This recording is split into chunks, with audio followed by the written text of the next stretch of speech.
Kin Live, magazine proche du Kinois. Kin Live, la vie à Kin.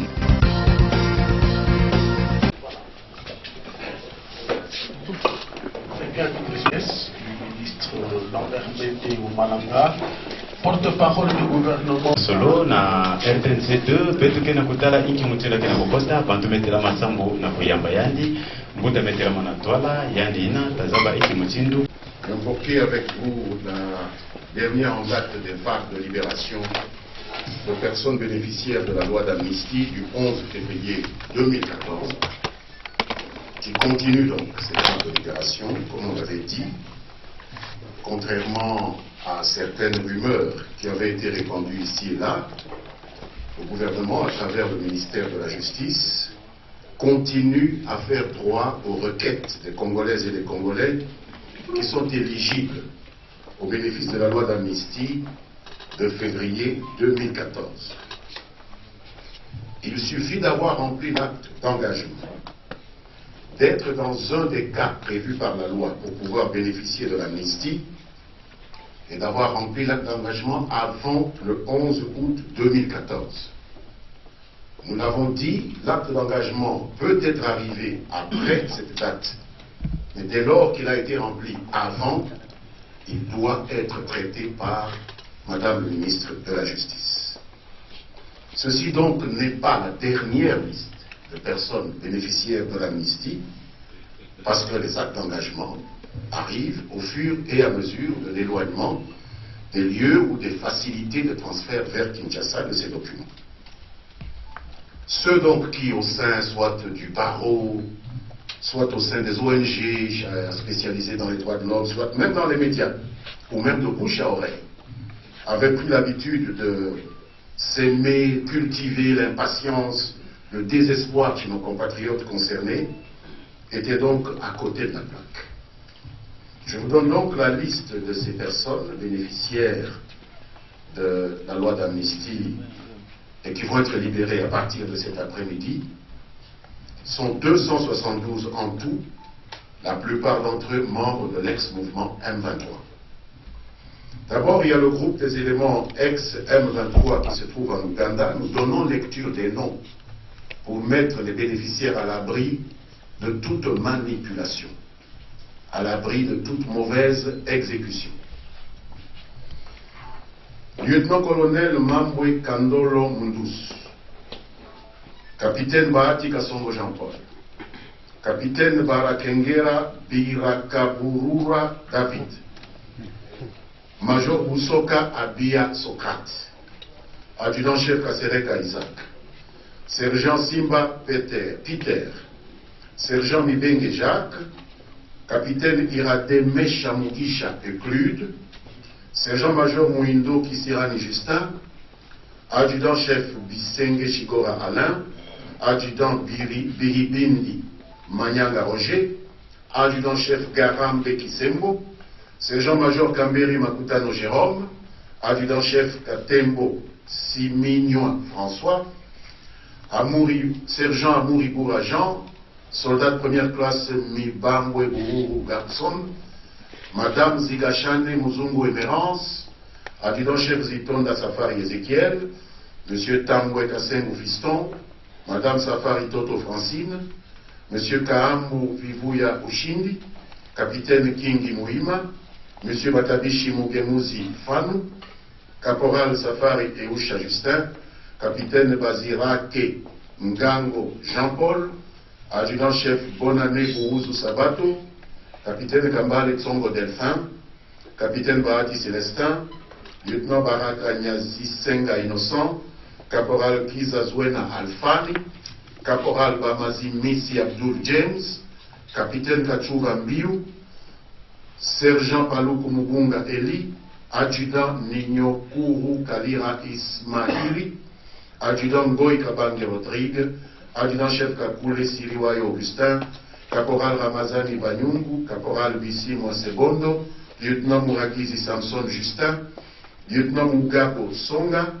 adjudant Nyokuru Mungona Idelfonse, soldat Bahati Hakiza, soldat Maniero Théogène, commandant Kambale Luanzo Pascal, caporal Ndai Sengadeo, caporal Katembo Kolongo, Major Kakongo Nungema, Major Ramazani Bin Salumu, commandant Basseme Mukenyuza Alexis, capitaine Loba Ganjole Jean, commandant Kuizera Sinderibouye Yves, soldat Museveni Nyandwi Deo, adjudant-chef Bachonga Bangi Riwa Héritier, premier sergent-major Karirori Jean Liberté, caporal Bahati Eric, capitaine Kassongo Nyembo Papi, commandant Matabaro Lubirira Nicolas, capitaine Kaswara Bagouma Daniel, lieutenant Mukwiye Geoffrey, sergent Selemani Yenge Pichou, sous-lieutenant Rugabura Semaoro Gaspard, sous-lieutenant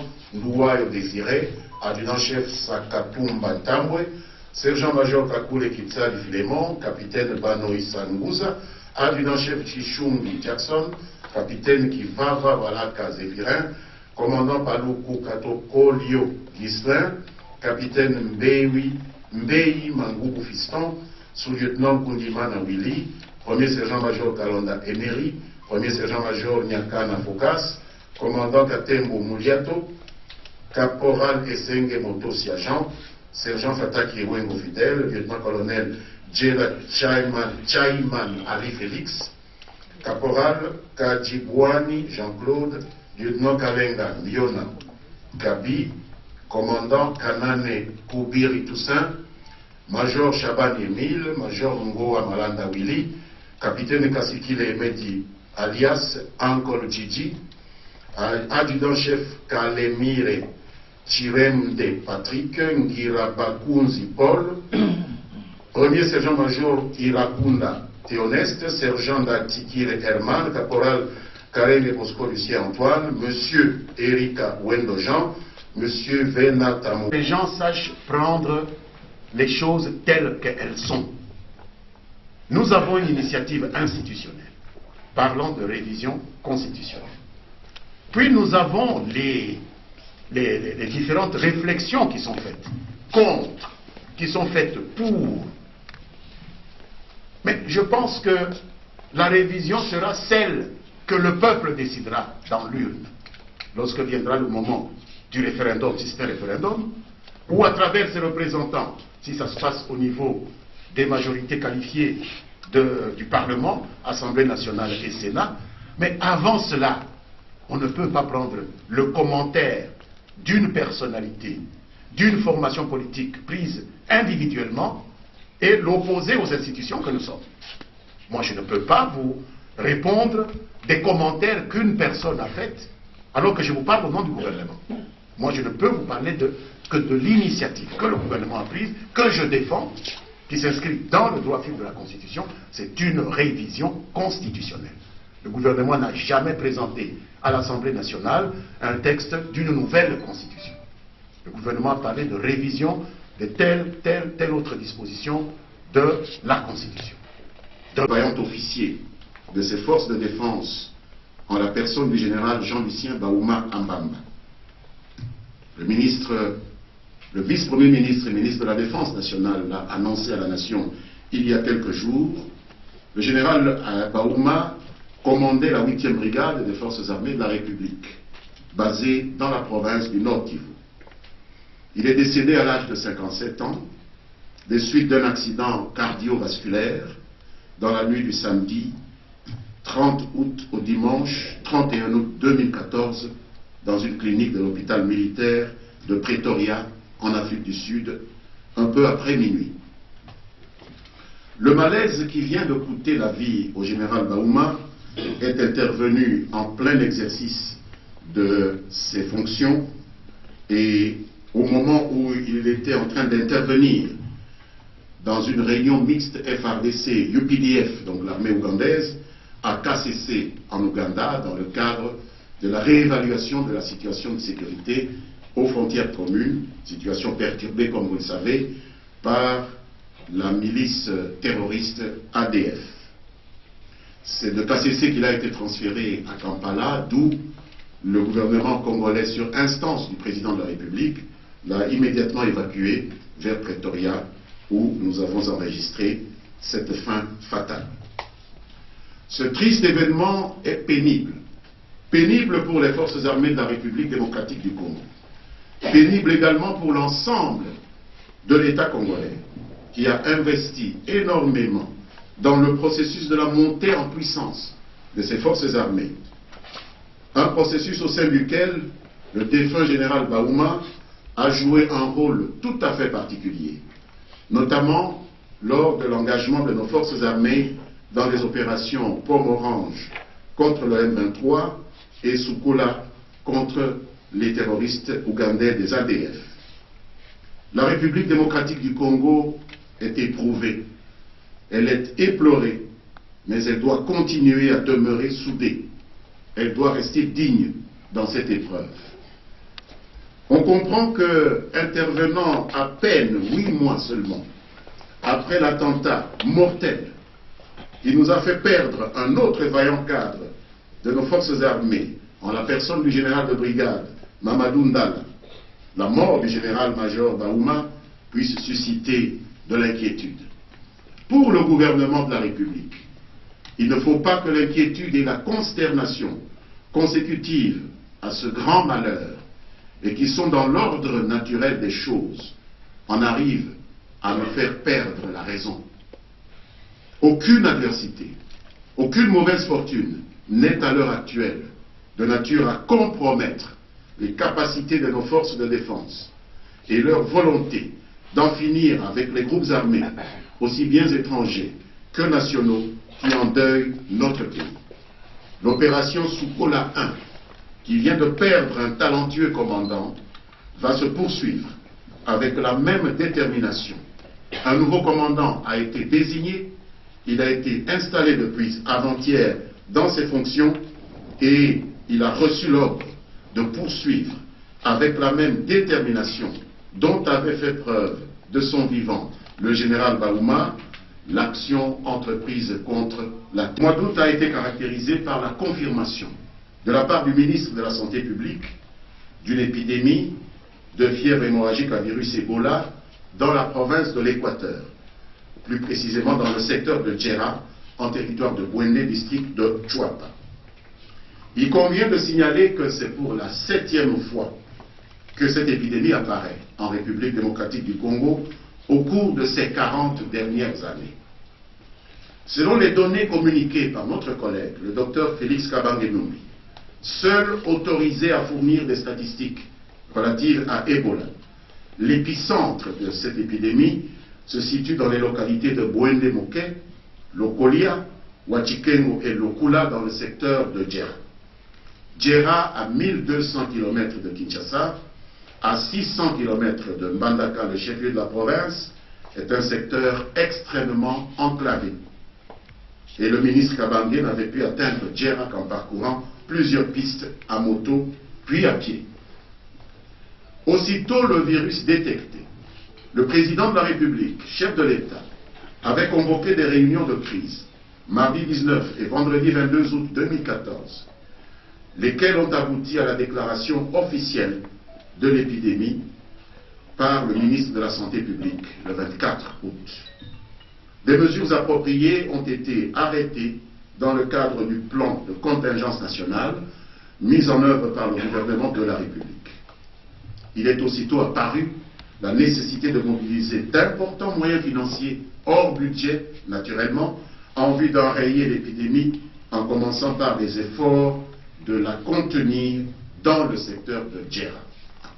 Des efforts qui ont été couronnés de succès jusqu'aujourd'hui. La riposte s'est alors organisée à partir de mercredi 27 août 2014. Une équipe d'experts congolais a été dépêchée sur les lieux, composée d'épidémiologistes, de psychothérapeutes, de psychologues cliniciens, de spécialistes de l'assainissement, qui se sont installés à Lokolia, dans le secteur de Djera, en territoire de Bwende. Cette équipe est conduite par le docteur Benoît Kebela, qui est un des meilleurs spécialistes de notre pays et qui avait été auparavant dépêché en Guinée-Conakry avec d'autres spécialistes pour aider ce pays frère africain à organiser la lutte contre l'épidémie. La délégation des scientifiques congolais convoyait en cette circonstance un important lot de médicaments et de matériel appropriés pour la lutte contre le virus Ebola. Le ministre de la Santé publique, le Dr Kabambe Numbi, est en ce moment même en route pour Lokolia, le quartier général de la lutte de proximité contre l'épidémie, érigé donc aux environs de Djerra. Déjà jeudi 21 août, le gouvernement avait dépêché des missions pour aéroporter du matériel de santé ainsi que des médicaments disponibilisés avec le concours des partenaires tels que l'OMS et l'UNICEF. Au 1er septembre 2014, le ministre de la Santé publique a actualisé ces statistiques en signalant 53 cas avérés de fièvre hémorragique à virus Ebola qui ont été enregistrés en tout et pour tout, dont 19 cas probables, 21 cas suspects et 13 cas confirmés en laboratoire. Je voudrais vous expliquer que cette fièvre a déjà provoqué la mort de 31 personnes, selon les statistiques actualisées. Je signale aussi que les 19 cas probables dont nous parlons dans les 53 signalés, c'est un mal qui est dynamique, qui évolue. Donc il est tout à fait normal qu'avec la prise de conscience des informations qui arrivent au jour le jour, qui arrivent heure après heure, que j'avais fait moi-même il y a quelques mois, nous avions annoncé le dépôt à l'Assemblée nationale d'un projet de texte visant à réviser certaines dispositions de la Constitution. Et nous avions donné les raisons pour lesquelles nous entendions réviser ces dispositions, et notamment celles qui portent sur l'élection du député provincial au suffrage universel direct maintenant, et que nous voulions voir se réaliser au suffrage universel indirect. C'est une révision constitutionnelle. Nous l'avons demandé. Nous n'avons fait aucun mystère. Donc ce qui a été dit à Kingakati n'a été que la confirmation de quelque chose qui avait déjà pris place sur l'espace structurel de nos institutions, parce que le gouvernement, qui a le droit, au terme de la Constitution elle-même, d'initier un projet de révision, avait initié un projet de révision. Et le président n'a fait que rappeler le fait que nous sommes esclaves de nos textes et que nous n'avons pas à répondre des critiques virulentes qui viennent de fonctionnaires, ce qu'il a appelé des fonctionnaires étrangers de passage dans notre pays, qui croient qu'ils peuvent nous ordonner de nous écarter de nos textes, lorsque nos textes nous disent que le gouvernement peut prendre l'initiative, et que le gouvernement prend l'initiative dans une matière qui ne pose aucun problème vis-à-vis de la Constitution, et qu'un fonctionnaire étranger vienne et lance dans la mare un pavé, et qu'on voit qu'une partie de l'intelligentsia s'empare de ça, comme si c'était légitime, qu'un fonctionnaire étranger vienne marcher à contre-courant de nos propres lois, le président, sa famille politique, le président d'abord comme garant de la Constitution, a le devoir d'élever la voix et de dire non, ce ne sont pas les fonctionnaires étrangers qui viennent ici établir nos lois. Nous avons nos lois, c'est celles-là que nous devons suivre. Donc oui, Kingakati a rappelé que le pays appartient à ses habitants, le Congo appartient aux Congolais, et que les institutions congolaises fonctionnent conformément à la Constitution de la RDC, qui n'interdit pas de révision constitutionnelle. Donc, peu importe que le président soit parmi ceux qui le veulent ou qui ne le veulent pas, dès lors qu'une institution qui a le pouvoir de le faire a pris cette initiative-là, nous sommes dans le droit et le président ne peut pas dire autre chose que ce qui a été dit à Kingakati ce jour-là. Il y aura donc une révision, puisque ceux qui ont le pouvoir de proposer la révision en ont décidé ainsi. Je pense que c'est la réponse que je dois vous apporter. Le président n'est pas le seul à justifier la révision constitutionnelle en RDC. Tous ceux qui ont voté notre référendum, qui ont voté lors du référendum constitutionnel, qui a mis en vigueur la Constitution de 2006, tous les gens qui ont voté pour cette Constitution sont dans ce cas-là. C'est eux qui ont voulu que la révision de la Constitution soit la règle en RDC et les dispositions de l'article 220. Le ministre Lambert Mende Malanga, porte-parole du gouvernement. Kin Live, magazine proche du Kinois. Kin Live, la vie à Kin.